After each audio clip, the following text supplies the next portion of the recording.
Okay, so I wanted just to ask, since you guys are the owners, I was surprised. Wait, do you guys even get down with the nitty gritty and do all of these mortgage applications, or? Yeah, man. So we absolutely we roll our sleeves up and we get our hands dirty. So one thing me and Aaron are still passionate about is providing the advice to clients. It's something that we just can't let go at all. Listen, our days are busy. We've got a busy operation to run. We've got a huge team behind us, and there's always something to do.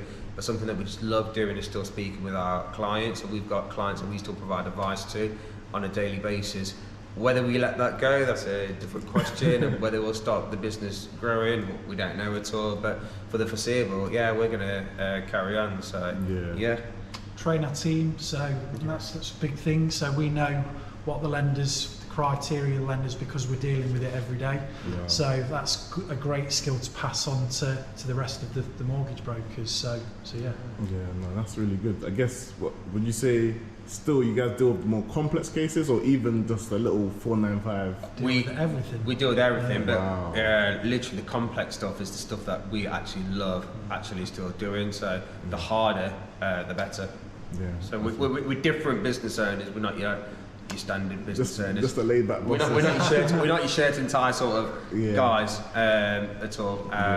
We're pretty laid back, and we'll get amongst it.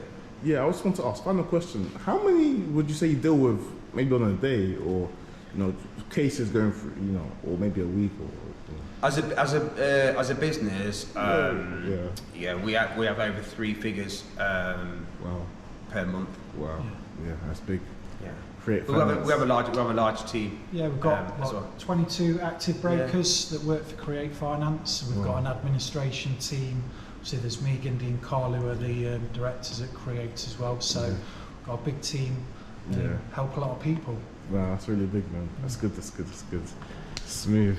Yeah, my guys. What do you think about people trying to get a second residential mortgage? How should their finances be in place for that to go through? So with a second residential, so if you've already got a mortgage in place, the only difficulty that you may have when you're getting a second residential is the affordability of that mortgage, because what the lender's going to do is they're going to look at what mortgage have you got in place already, and then what they'll then do is look at the affordability based on you then having another mortgage on top. So it's affordability. The other thing that's a big consideration with second properties is stamp duty. So when you're paying stamp duty when you've got an additional property, that's then at a higher rate, so you'll have a higher stamp duty tax to pay. So a lot of people don't consider that, but it can make a huge difference in terms of what you've got to pay back to the government. Yeah, no, that definitely makes sense. What would you say?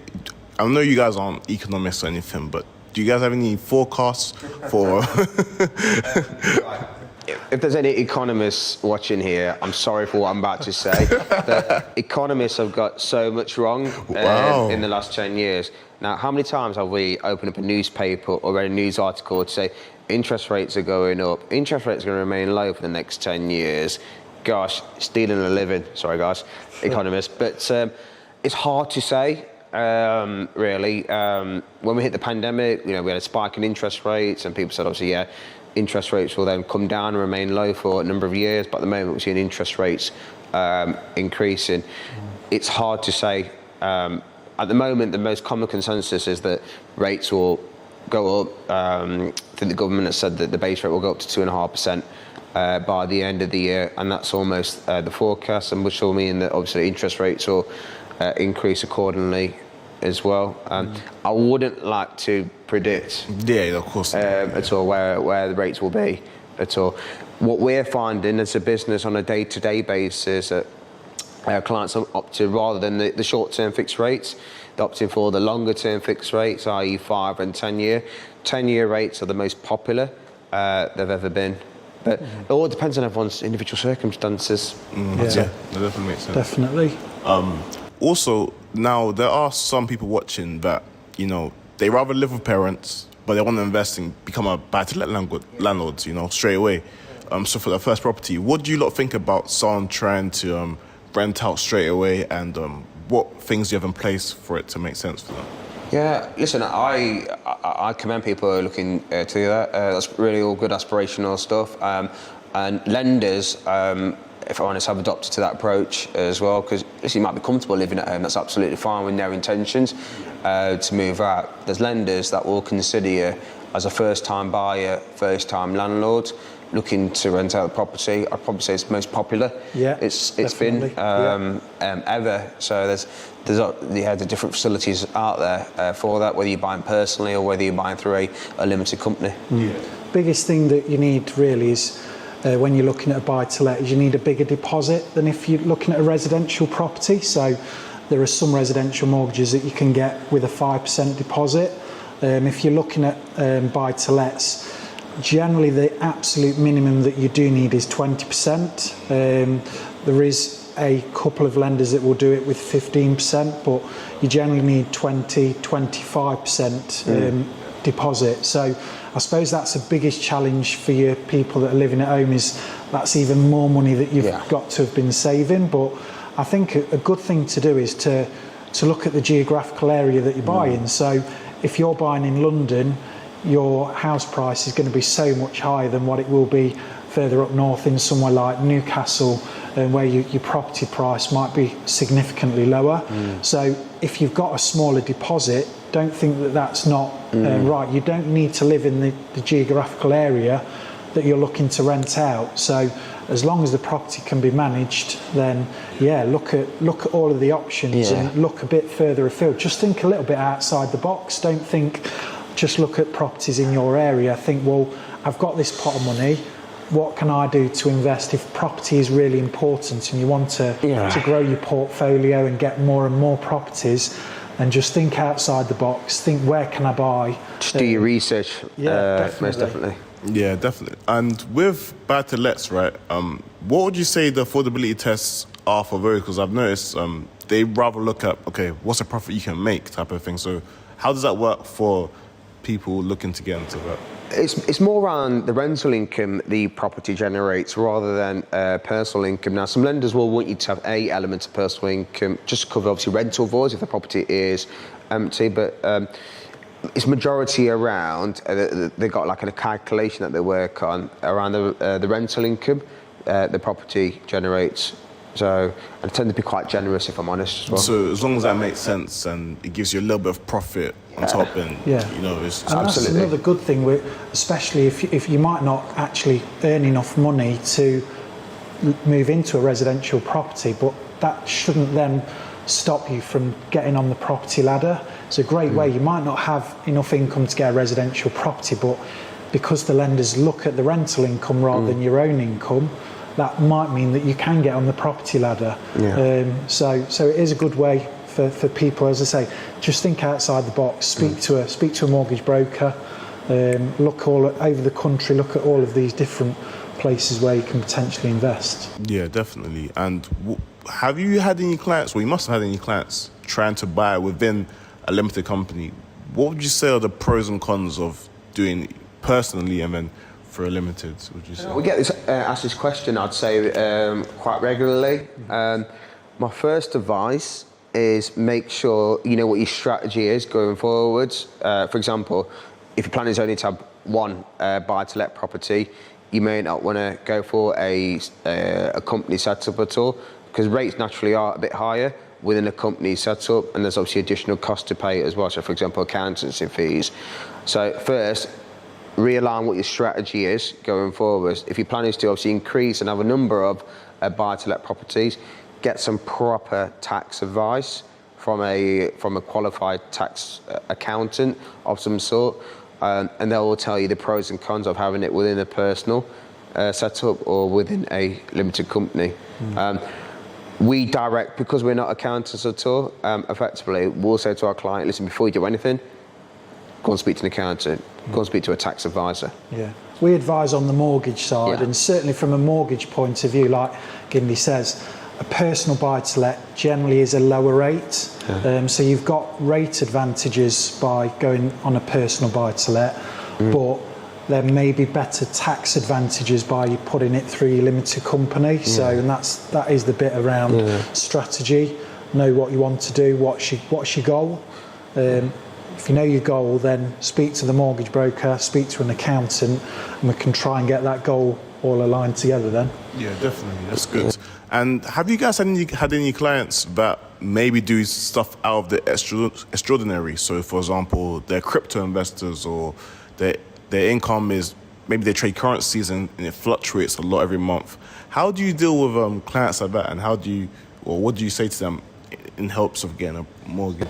So obviously, crypto's not doing so well at this present moment in time at all. Now, what you got to remember is that if there's a trend in the UK, lenders will probably be the last ones to catch on to it. With crypto, what we find in the last few months, the last 6 months or 12 months, ever since it's obviously gained in popularity, there's lenders that will potentially look at that sort of thing. However, there's a lot more due diligence essentially involved, because you've got to see, obviously, origination of funds, essentially, where the money's come from, who owns that money. So yeah, in terms of, I think it's at this present moment in time, lenders are still reviewing crypto. There's only a handful of lenders that will potentially consider it, but watch the space. Extraordinary. I think we get so many clients that come to us, probably predominantly around bad credit, where they might have been recently been made bankrupt, they've previously had a property repossessed, or they've got multiple CCJs, defaults, and like we've said before, you might have had just done silly things when you was a bit younger, and you feel like you're being punished for it, but there are options out there, and that's the thing, is speak to someone, because until you actually speak to them, you don't know what your options are, and it may not be that you can do it at that point, but at least if you know what you need to do to get yourself into the position to get a mortgage, then that's something for you to go away and work to. So yeah, just make sure you're speaking. Yeah, and I believe there's a scheme for uni students where parents can buy a house for their child that's going to uni and then take equity out of their own house. Have you heard of that scheme? There's various schemes like that out there. There's a couple of building society that will essentially do that, so they can buy it essentially as a buy-to-let, and the son or the daughter can actually remain in the property and rent out the other few rooms as well. But schemes are ever changing, I'd say. That's nice. And what about gifting? How does that work in the sense of... what, bank of mum and dad? Yeah, bank of mum and dad. How does that work? What do you think about it? Should people take advantage, or So at the end of the day, if mum and dad are prepared to obviously gift a deposit towards a mortgage transaction and get you on that ladder, absolutely. Take advantage essentially of that. Lenders are okay with it. In terms of gifts, how far it extends, well, it tends to be your mother, your father, grandma, granddad. Some lenders will take uncle and auntie. Some will even take actual friends, actually, as well. So yeah, got to be a nice friend, I suppose, and I could do with some friends like that as well. But absolutely. It could be a portion of the deposit comes from them. It could be that the whole of the deposit essentially comes from them. But in the last few years, I'd probably say bank and mum and dad have been one of the biggest deposit contributors, definitely, in the UK. But obviously, alongside their income also makes sense for the mortgage as well. Yeah, obviously every mortgage application is affordability assessed, so it's not just about how much deposit you're putting down. A lender will still affordability assess to make sure that you can actually afford to pay that mortgage in your own right, but obviously deposit essentially helps. Yeah, okay then. That makes sense. Okay, cool. And there was another question about can it work vice versa for a buy-to-let, or is it still more? Is that not a thing? In terms of gifting for a deposit? Oh yeah, for a buy-to-let. Yeah, that's absolutely fine. Yeah, gift a deposit for a buy-to-let. Yeah, that's absolutely fine. And what some people want to know, and this is more technical, you see when they're going through the bank statements. Let's say you have one bank account and you give it to them, but then let's say you have another bank account and you're doing your other stuff in there. Is that fine, or do they normally ask to check everything? Again, it depends what lenders you go to. So lenders generally, the accounts that they want to see are the ones that your wages go into, and also where your bills come out of. So if you're renting and you've got your gas, your electric, those sort of things. So as long as they can see that, then generally the lenders will ask as a minimum for those. When they're assessing your bank statements, if they can see regular transactions going to another account, they may ask to see that account, or they may ask what that account's used for. They won't always necessarily ask for it, but it is possible. Like Gindy said earlier, they sometimes do ask for more than 3 months bank statements if they need to go further back. So, but generally, most of the time they will want to see at least where your wages and your bills are going out. The other thing is remembering that a bank account is classed as a credit agreement. So when lenders are credit search, they'll be able to see potential hidden bank accounts in the background. Yeah, anyway, so they'll know anyway. Yeah. That's cool. Now, a lot of people in my audience, they may be looking at you guys thinking, yeah, it's cool, you guys help people get mortgages, but I want to be like you guys as well. So let's start off with the career. Is there anything unexpected you guys have seen in your career? What's the most extraordinary thing you might have seen on someone's accounts, or the maddest situation someone's approached you guys that wanted to get a mortgage? Is there anything crazy you lot have seen in your career? God, we've seen so much, but you might not find it interesting, but we see it day to day, and we're like absolutely mad.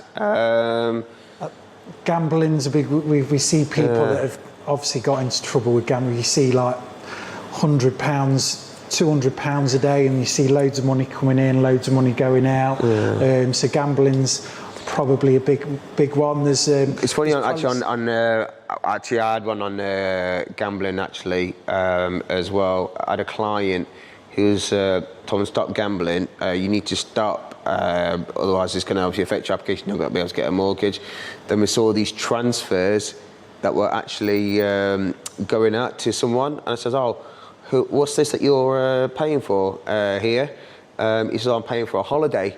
We're going to go on holiday. It's a lad's holiday." I was like, "Okay." And then anyway, this guy, the money was getting transferred to, I end up arranging his mortgage. I asked him the same question, and he says, "Oh, this is gambling money that I receive from this guy." So obviously you know what I did as a duty of care to say, "Listen, I found out the real origin of these funds and what they're for." So you just cancelled this. Yeah, cancelled the application. You see some bank statements with probably questionable transaction names. Transactions, so it might be that they've been up late at night one night and have probably been. But there's that's actually a good thing actually. If you've got a partner and you're out laughing and jokingly transferring him or her money, just make sure you're not putting a rude reference at all. It's embarrassing when you got to explain to the broker what that reference is. That's some good tips. And so what would you say are the top 3 skills needed to become a mortgage broker? For what we do, you've got to be understanding of everyone's situation and show some empathy. Ultimately, what we're here to do is we're here to obviously help people. Our mission has always been get as many people on the property ladder as possible, but get finance where others can't. You've got to be able to be good, understand the client situation, converse with that client, and if you can't find them a solution now, be determined to find them a solution within a certain time frame. Definitely. Determination's massive, I think, because you've got to be determined to want to help people. So I think there's a misconception as well about people have got to be good at numbers with mortgages. You haven't got to be good at numbers. I think that the most important thing is to just be able to talk to people, like he says, understand their situation. And do you know what there's so much information that we find from clients just by talking. Generally, when we first start an interview with a client, we just ask them really how we can help, and we just want to sort of almost like an open book and just tell us how we can help you and just listen to them. So I think being able to listen and understand people is probably a big thing, and just be conversational. We enjoy what we do. I don't feel as I go to work at all. I love everything about my job. Every day, it's great. Speak to clients, and the best thing is when you get that mortgage approved and making that phone call, you know that you've actually played a part in changing someone's life. So, if that's what you enjoy doing, most definitely, yeah, it's a good career for you. Yeah, and where would you say in terms of qualifications should one go for? What qualifications should one look for if they want to get involved? So the qualification's called CMAP. It's made up of 3 individual modules. And you need to obviously study that, and once you study that, say 40 hours of reading, you take an examination, and then you gain your CMAP qualification, which then gives you the license to provide mortgage advice. But essentially, you can be as book clever as much as possible. What I will probably say is try and get some experience, gain a passion for, even if it is just property, working at a local estate agent. Get some knowledge behind you, understand the house buying process. The problem that we see across the market, I'd probably say, is there's not enough companies that provide like trainee roles as such at all, but we're different. We provide trainee roles. We've had apprentices that have gone to administrators and then to brokers. So they've got a good sound backing of the house buying process. So yeah, have a passion for property, and there's so many resources available now. Whether watching your videos on TikTok, or there's so many YouTube tutorials out there. The resources that are available today is so much different to when me and Aaron became advisors. There's different ways where you can take crash courses in CMAP, where you go to a company, you might get through it within a week or a month, but I think just make sure you take it at your own pace, and that you understand everything that you're doing. There's the 3 modules. I think the first module is just a general financial service industry module. It's not actually very mortgage specific.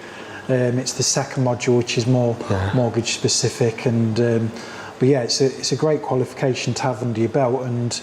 But I know we've got a couple of administrators currently at Create Finance where they're actually doing an apprenticeship within the CMAP. So they speak to a company called Simply Academy, and they basically give them the training that they need, and hopefully within the next 12 months they can move to a mortgage broker role. So it's good to have progression with companies as well, isn't it? So yeah, definitely. Yeah. That's good. And for Create Finance, are you guys offering any trainee roles or, for the audience? Or? We're always on the lookout for, people that want to start within the industry, ambitious people that want to roll the sleeves up and work hard. Absolutely. Good people, talented people. Yeah. It doesn't matter how young or old you are. It's good to have these people in the business. Absolutely, right mindset. Yeah. We can train everything else. Yeah, okay, that's smooth. And one thing I actually forgot to ask way back in the interview was simply just the cost of the services just for, to get a mortgage through Create Finance. So it depends really. So it can, the complexity of the case. So we have a sort of a fee structure at Create Finance, a 5-tiered structure. It can be as little as 0 right the way up to 1,995. It is dependent on how complex your case is. So the more complex your case, the more time that's maybe involved in getting that application agreed. So we have to make sure that obviously we position that accordingly. So obviously we have a set terms of business. We're very transparent with clients before they start the mortgage process in terms of what fees that they are going to pay and why they would pay a certain fee. So it varies so much dependent on what clients we speak to. Most of the time, if it's no complexity whatsoever at all, standard fees 495, which is pretty much similar across the UK, really. Yeah, that makes sense. That's great. But no, it was good talking to you guys for sure. Cheers. You too. A lot of gems given today for sure. Thank you. Thanks a lot. Good man. Guys, make sure you check out Create Finance. If you guys want to check the mortgage broker, they can sort anyone bad credit, self-employed, all sorts. So they can, as you can see from this interview, they're pretty knowledgeable people and they can help you take you on the right direction when it comes to. Please follow us on Instagram as well. Definitely see a lot of content on there. So I hope you check it out. Let's get it, guys. It's Poku Banks, baby.